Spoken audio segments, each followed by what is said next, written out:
السلام علیکم۔ تشدد کی حمایت تو کسی صورت نہیں ہو سکتی، اور اقرار الحسن کے ساتھ جو ہوا وہ ظاہر ہے بہت قابل مذمت ہے۔ اور مجھے میرے ایک پرانے دوست ہوا کرتے تھے کسی زمانے میں، شاہد محمود صاحب، جرنلسٹ رہے اور بہت انہوں نے کام کیا۔ وہ مجھے یاد ہے کہ جب بھی اقرار الحسن اس زمانے میں خبریں پڑھا کرتے تھے، اور جب انہوں نے خبریں پڑھنا شروع کیں، ایئر بائی ون ورلڈ غالباً تھا اس وقت، تو اس میں مجھے وہ یاد ہے کہ وہ شاہد محمود ہمیشہ ان کو دیکھ کے یہ کہا کرتے تھے کہ انیک یاد رکھنا، یہ لڑکا بہت اس کے اندر مجھے کرنٹ نظر آتا ہے، یہ بہت آگے جائے گا۔ تو میں کیا کرتا تھا کہ دیکھیں اللہ خیر کرے، گڈ لک ٹو ہم۔ اور پھر اس کے بعد یہ واقعی نکلے، اور میں نے ان کا پروگرام تو کبھی نہیں دیکھا غور سے کوئی، لیکن وہ یہ مجھے اندازہ ظاہر ہو جاتا ہے کہ وہ تھوڑا سا دیکھ کر کے یہ عوامی صحافت کی جانب، عوامی ایشوز کی طرف نکل پڑے ہیں، جو کہ بہت اچھی بات تھی۔ اور سر عام سے انہوں نے پھر وہ عوامی مسائل جو ہوتے ہیں اس پر انہوں نے گفتگو شروع، چھاپے ظاہر ہے کہ ان کی ٹریننگ اس طرح کی باقاعدہ نہیں تھی، وہ ان کی کیا کسی کی بھی نہیں تھی، تو غلطیاں ان سے ہوئیں، بہت ہوئیں، لیکن کام کریں گے دیکھیں جی تو غلطیاں بھی ہوتی ہیں۔ بس پولیو کا ایک دفعہ مجھے یاد ہے کافی سال پہلے، یہ وردیاں پہن کے کسی جگہ چھاپے مارنے چلے گئے، جو کہ غلط بات تھی ایتھیکلی، اور بھی انہوں نے کیا ہوگا، لیکن نہیں، غلطیاں ہوتی ہیں، آدمی کام کرتا ہے تو غلطیاں بھی کرتا ہے، اسی سے سیکھتا ہے۔ اچھا، اب یہ جو واقعہ سامنے ان پہ تشدد آیا ہے نا، یہ ظاہر قابل مذمت ہے، لیکن اس میں جو میں آپ سے دو گزارش کروں کہ یہ جو ریاست یا حکومت یہ جب کسی صحافی کو یا کسی جرنلسٹ کو مارتے ہیں یا پیغام دیتے ہیں یا اغوا کرتے ہیں تو بالکل کرتے ہیں، اس میں کوئی شک نہیں، سب جانتے ہیں، لیکن وہ یعنی ان کا طریقہ کار یہ نہیں ہوتا، وہ اور مار ہوتی ہے۔ اور میں آپ سے گزارش کروں کہ وہ جو میڈیا کمیونٹی کا ایک رد عمل ہوتا ہے وہ بھی جو ہے نا ڈیفرنٹ ہوتا ہے۔ اچھا، اب اس میں ذرا فرق میں آپ کو سمجھانے کی کوشش کرتا ہوں۔ یعنی ایک جانب with in the media community, جس کو آپ جرنلسٹ کہتے ہیں، وہاں پہ اگر آپ نے دیکھا ہو جو میسیجنگ ہوتی ہے وہ حامد میر پر ہوئی تھی، وہ تھا میسج۔ اب بچ گئے حامد میر صاحب، یہ ان کی قسمت ہے، ان کے والدین کی دعائیں، ان کے بچوں کی دعائیں، ان کے چاہنے والوں کی دعائیں، بچ گئے، سروائیو کر گئے، لیکن میسج وہ تھا۔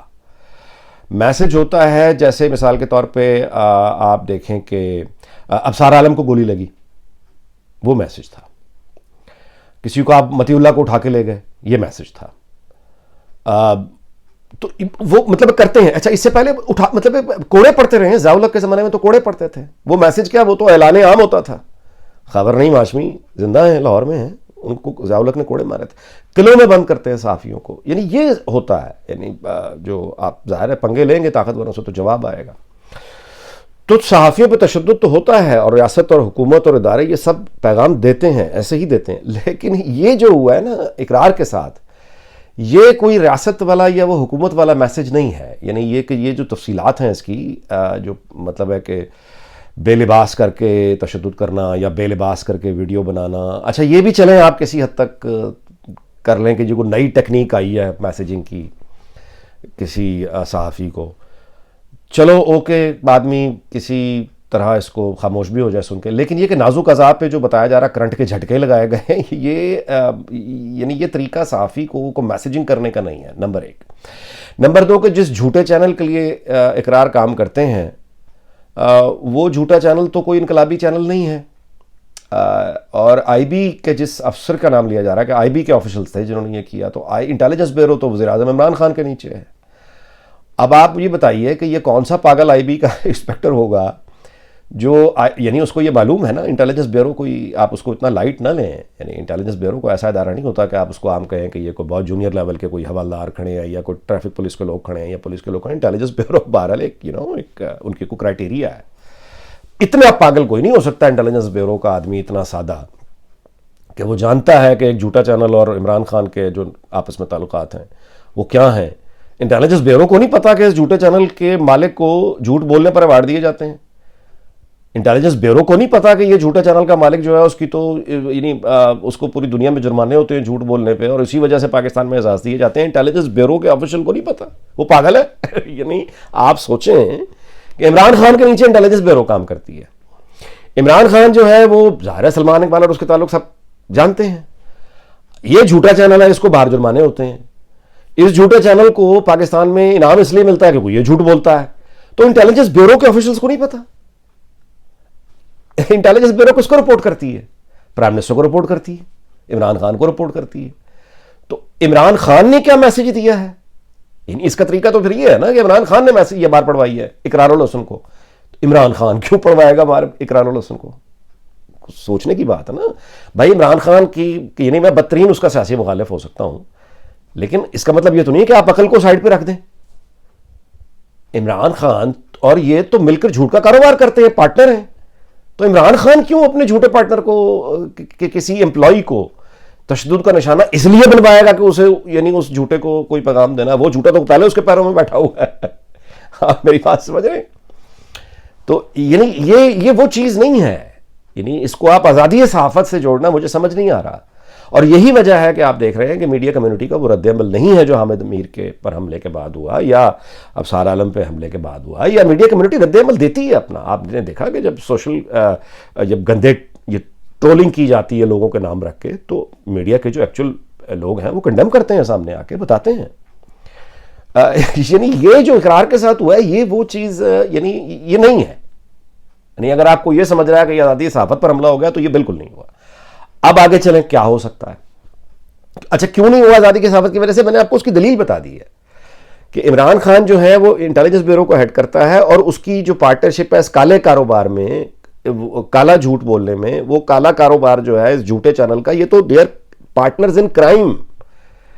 اچھا یہ تو ہو سکتا ہے کہ پارٹنر آپ کی پارٹنرشپ جو کوئی نارمل پارٹنرشپ ہو وہ ٹوٹتی ہے، لیکن جو کرائم کی پارٹنرشپ ہے یعنی اف یو آر مطلب پارٹنرز ان کرائم، تو اس کا ٹوٹنا بڑا عذاب ہوتا ہے کیونکہ دونوں مرتے ہیں، یعنی دونوں پھنس جاتے ہیں نا.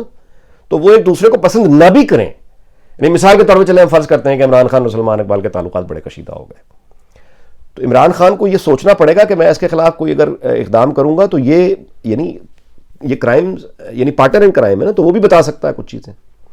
تو یہ وہ چیز نہیں ہے. نمبر ایک. آگے بڑھیں. پھر کیا ہے یہ جو بے لباس کر کے اور اس طرح سے نازک اعضاء پہ کرنٹ کے جھٹکے جو ہیں نا، یہ تو آپ کو پتہ ہے کہ اگر کوئی کرائم سین ہوتا ہے نا جیسے، یا ایون کو روڈ کریش سین بھی ہوتا ہے یا کوئی مرڈر کوئی ہو گیا ہے، تو وہاں پہ پھر ایکسپرٹس آتے ہیں. مطلب ہے جو اس جگہ کو مثال کے طور پہ اگر یہاں پہ کار کریش ہو گیا نا، ایکسیڈنٹ ہو گیا، تو پولیس آ کے یا تو خود اگر کوئی ایکسپرٹ خود پولیس میں بھی ہے تو وہ خود دیکھے گا، ورنہ وہ ایکسپرٹس کو بلاتے ہیں. وہ پھر آ کے روڈ پر دیکھتے ہیں کہ یہ جو ٹائر کا نشان جو پریشن رہ گیا ہے، پریشن سے اس گاڑی کی سپیڈ نکال لیتے ہیں کہ یہ کتنی سپیڈ پہ جا رہی تھی جب اس نے بریک لگائی. 30 مائلز پہ جا رہی تھی، 40 مائلز پہ جا رہی تھی، 60 مائلز پہ جا رہی تھی کہ 70 مائلز پہ جا رہی تھی. وہ اس امپریشن جو روڈ پہ ہوتا ہے نا، اس امپریشن سے پتہ کر لیتے ہیں کہ اس گاڑی کی سپیڈ کتنی تھی اور اس کی سپیڈ کتنی تھی جب یہ ٹکرائی ہیں. اسی طرح سے جب آپ ایک بلڈ سپیٹر اینالسٹ ہوتے ہیں کہ اگر آپ وہ کرائم سین پہ ان کو لے جائیں تو وہ خون کے دھبے اور داغ کرائم سین پر وہ دیکھ کر ایگزیکٹلی بتا دیتے ہیں کہ یہ کس پوزیشن میں بندہ کھڑا ہوا تھا، مرنے والا، مارنے والا نے کس طرح سے مارا ہے، خنجر اوپر سے مارا ہے، درمیان سے مارا ہے، گولی اوپر سے آئی ہے، کس طرح سے آئی ہے، فائٹ ہوئی ہے تو کس طرح سے ہوئی ہے. یعنی وہ اس کو پڑھ کے انویسٹیگیٹ کر کے پولیس کو رپورٹ دے دیتے ہیں تاکہ ان کی انویسٹیگیشن میں ان کو آسانی ملے. تو یہی والا جو سین جب اس طرح کا سامنے آتا ہے نا، تو یہ سیدھی سی بات یہ ہے کہ یہ جو کرنٹ لگانے والی بات ہے، بے لباس کر کے موبائل اور یہ سب کچھ، یہ ہوتا ہے جب کوئی ذاتی یعنی معاملہ کوئی اس طرح کا ہو، ذاتی طور پر کوئی، یعنی لڑکی کے بھائی تو خیر وہ جو مشہور ہوتا ہے نا لڑکی کے بھائی کے مار گئے، یعنی یہ اس سے ملتا جلتا کوئی میسیجنگ تو ہو سکتی ہے پرسنل لیول پہ کہ اب اس سے زیادہ کچھ کہنا مناسب نہیں ہے. مطلب ہے کہ لیکن میں اتنا بس کہہ کے خاموش ہو جاتا ہوں کہ یہ پرسنل، انتہائی پرسنل اخلاقی معاملات ہوتے ہیں. یہ اخلاقی یا غیر اخلاقی، یعنی جائز تعلق یا ناجائز تعلق والے اگر کوئی مسئلہ ہو تو وہاں پہ ممکن ہے، اگین ممکن ہے کہ یہی جو تشدد ہے نا، یعنی جو میں نے آپ کو بتایا نا کرائم جو بلڈ سپیٹر جو اینالسٹ ہوتے ہیں، وہ آ کے اگر کوئی بہت ہی بری طرح، ایک تو روٹین کے مرڈر ہوتا ہے نا، گولی مار دی، تو وہ آ کے یہ بتاتے ہیں کہ یہ جو گولی اس بندے، یہ جو مر گیا ہے مقتول، اس مقتول کو جو مارا گیا ہے وہ کسی یعنی غلطی سے کسی نے مارا ہے، پلان کر کے مارا ہے، یا کولڈ بلڈڈ یعنی مرڈر ہے، کرائے کے قاتل نے مارا، یا یہ پرسنل ہے. تو وہ جو لاش بڑی بری طرح بچر ہوئی ہوتی ہے نا، یعنی بہت بری طرح جو گھاؤ لگے ہوتے ہیں، تو وہ پولیس ہمارے ہاں بھی مطلب ایک دم وہ دیکھ کر وہ یہ سمجھ جاتے ہیں کہ یہ معاملہ پرسنل ہے، بڑا شدید پرسنل ہے. یعنی قاتل جو ہے وہ اس سے شدید نفرت کرتا تھا. یعنی یہ جو آپ میری بات سمجھ رہے ہیں، تو یہ والے جو واقعات ہوتے ہیں نا، اب انٹیلیجنس بیورو کا آفیشل اگر اس حد تک چلا گیا ہے تو یا تو یہ اس کا ذاتی مسئلہ ہے یعنی اس آفیشل کا اپنا کوئی ذاتی ان لوگوں کا کوئی غلط فہمی ہے یا کوئی صحیح فہمی ہے, یا کوئی انٹیلیجنس بیورو کے پاس دراصل اصل میں ٹیپ کرنے کی ایکسیس ہوتی ہے. انٹیلیجنس بیورو کے جو آفیشل ہیں وہ ٹیلی فون کی جو وہ ہر کسی کا ٹیلی فون ظاہر ہے چیک کر سکتے ہیں. ان کے پاس وہ معلومات ہوتی ہیں انسان کے بارے میں جو انسان سوچ بھی نہیں سکتا کہ میرے بارے میں یہ انٹیلیجنس بیورو کو پتہ ہے, وہ انہیں معلوم ہوتی ہیں.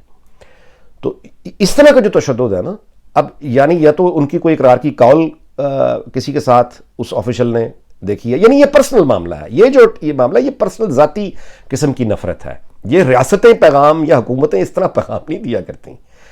یا تو یہ اس طرح کا کوئی معاملہ ہے, اور یا پھر یہ ہے کہ پھر اگر ہم اس کو کسی اس کنسپریسی تھیوری میں چلے جائیں کہ کسی نے اس کو میسیج ہی دینا تھا, تو وہ میسیج جو تھا وہ بھی کوئی ذاتی نوعیت کا لگتا ہے. یہ کوئی سیاسی قسم کا یا کوئی صحافتی کوئی پالیسی کا میسیج یہ نہیں ہے.